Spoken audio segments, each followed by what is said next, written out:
Maintenant, je veux parler de la troisième odeur. La Bible appelle cette odeur le galbanum. Le galbanum est un parfum végétal qui a pour rôle de rehausser l'odeur de l'ensemble. Il donne du relief aux autres matières et contribue à faire ressortir l'ensemble du parfum.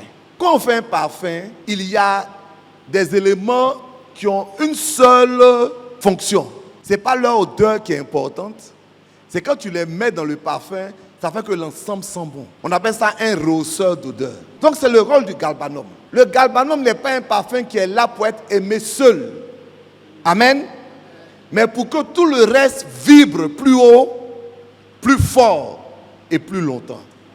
Ça, ce n'est pas mon commentaire, c'est le commentaire d'un parfumeur en Guinée. Donc, quand tu mets le galbanum, il faut que tout le reste là sente bon. Donc, c'est quoi l'odeur du galbanum?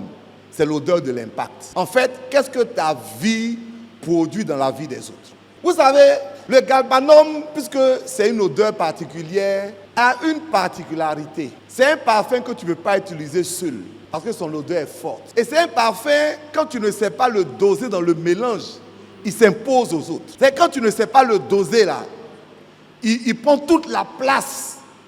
Au lieu de rehausser les autres parfums, il les écrase. C'est ce que j'appelle la sainteté agressive. La sainteté agressive détruit, elle ne construit pas. C'est celle qui consiste à croire de ta part que tu es particulier. Les autres sont mauvais. Les autres sont des pécheurs. Les autres sont des fornicateurs. Mais toi, tu es bien. J'ai vu la sainteté agressive dans la vie de beaucoup de chrétiens. Et ça les empêche d'avoir de l'impact. Parce qu'au lieu de construire, on juge. Jésus avait plusieurs personnes qu'il combattait. Mais regardez une chose, c'est Jésus. Les pires ennemis de Jésus n'étaient pas les prostituées. Les pires ennemis de Jésus n'étaient pas les magouilleurs, les zachés. Il est parti manger ses zachés. Il a dit, tu manges ces zachés. Mais lui, on le connaît tous dans le quartier ici. C'est le collecteur d'impôts. Les zachés, c'est-à-dire quand tu viens, que tu dois 1000, il dit donne 2000. Et Jésus arrive là-bas, il dit, Zachée, il faut descendre. C'est chez toi que je vais aller manger. On dit, mais pourquoi? Jésus.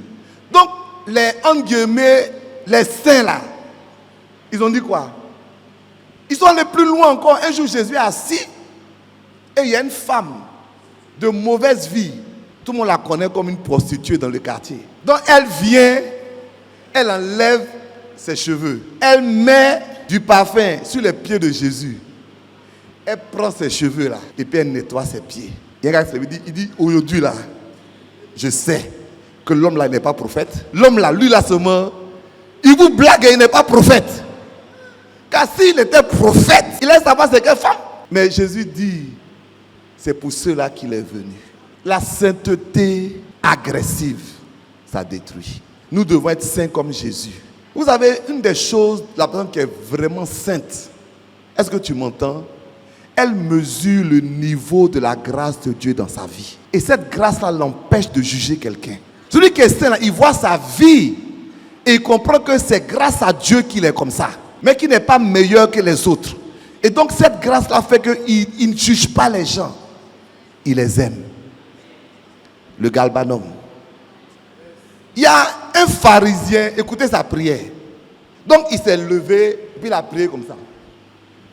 Il dit, oh Dieu, je te rends grâce de ce que je ne suis pas comme le reste des hommes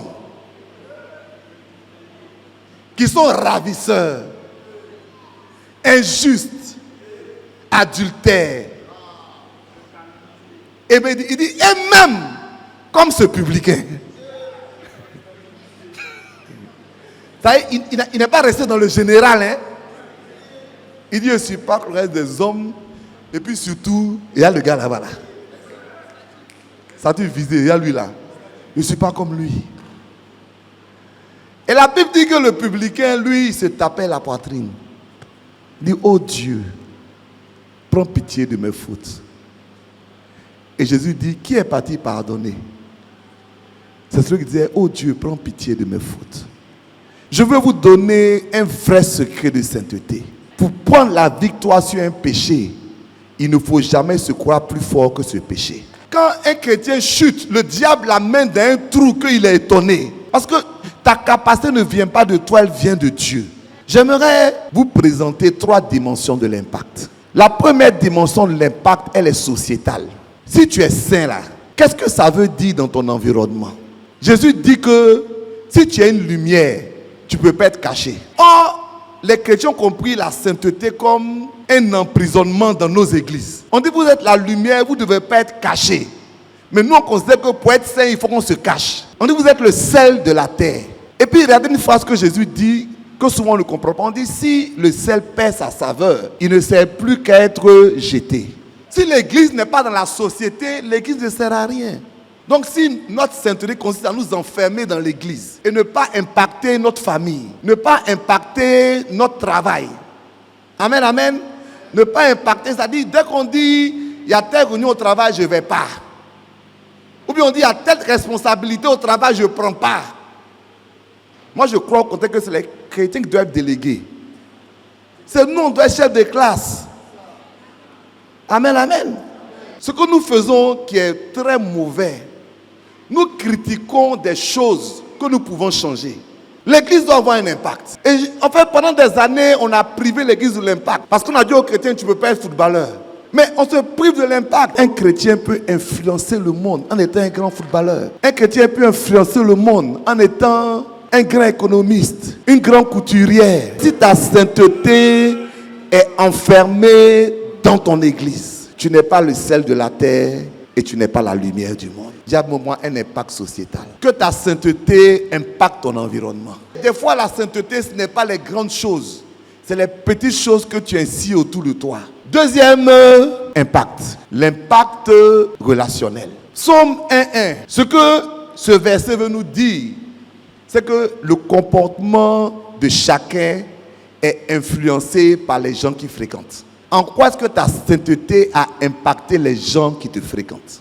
Au contraire, les gens qui nous fréquentent deviennent pires parce que nous leur donnons de mauvais conseils. Moi, je crois toujours qu'un chrétien, quelque part, a l'Esprit de Dieu. Et la plus grande onction que Dieu donne à un chrétien, c'est la capacité de conseiller les gens autour de lui. Vous avez remarqué, quand tu es, en guillemets, saint là, tu deviens une sorte d'attraction. Les gens te demandent toujours, je fais comment? C'est la sainteté. Il a vu quelque chose dans toi que toi tu ne vois pas. Chaque fois que Dieu nous amène quelqu'un, réfléchissons à l'impact qu'on peut avoir dans la vie de la personne. Quelqu'un disait un jour, il y a 5 évangiles. Il y a Matthieu, il y a Marc, il y a Luc, il y a Jean, et puis il y a toi. Tu es le 5e évangile. Le véritable problème, c'est que les gens n'ont pas le temps de lire les 4 premiers. C'est toi qui vont lire. Que Dieu te donne la sagesse. Si tu es le galbanum, que ta sainteté impacte la vie de quelqu'un. Le 3e impact du galbanum, c'est l'impact de service. Quand on a demandé à Jésus de résumer l'évangile, il dit, aime le Seigneur ton Dieu de tout ton cœur, de toute ta force et de toute ta pensée. Il dit, aime ton prochain comme toi-même. La sainteté là doit t'amener à servir l'autre. Pense à ce que la sainteté veut dire. Ça veut dire réservé pour. Donc si tu es saint, que tu n'es pas dans le service, en fait tu n'es pas saint. Mais est-ce que vous savez que c'est nous les chrétiens, on pense que Dieu va faire ça? C'est-à-dire Dieu nous a sauvés, il nous a lavés, il nous a donné des dons spirituels, il fait des miracles pour nous, et puis nous maintenant en contrepartie, on dort à la maison. Le service est une marque de sainteté. Oui, le travail de la maison de Dieu est une marque de sainteté. Le service qui te rend encore plus saint. Quand je me suis converti, une des choses qui m'a aidé à avancer, c'est que rapidement j'étais dans le service de Dieu. Le service me maintient dans la sainteté. Même quand les gens te parlent mal, tu peux avoir envie de répondre. Mais quand tu penses que tu es dans le service, mais tu te tais.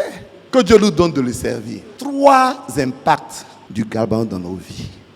On va récapituler.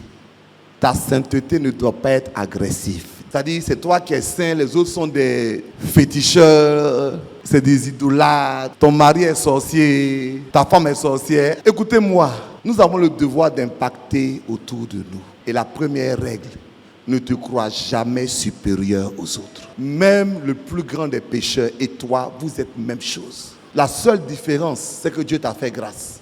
Que Dieu nous aide à aimer les autres. La sainteté sociétale, que partout où nous sommes, nous impactons notre environnement. La sainteté relationnelle, que les gens qui sont autour de nous deviennent meilleurs. la sainteté du service. C'est pour ça, ta sainteté, pour terminer, est comme le galbanum. Je donne la dernière phrase de ce galbanum. Cette phrase-là, je n'ai pas pris ça dans la Bible. J'ai pris ça dans les commentaires lorsqu'on parle de parfumerie. Et tu vas méditer dessus. On dit, il n'est pas là pour être aimé seul. Amen. Le galban n'est pas là pour être aimé seul. Mais pour que tout le reste vibre plus haut, plus fort et plus longtemps. Soit le galbanum autour de toi. On se tient debout.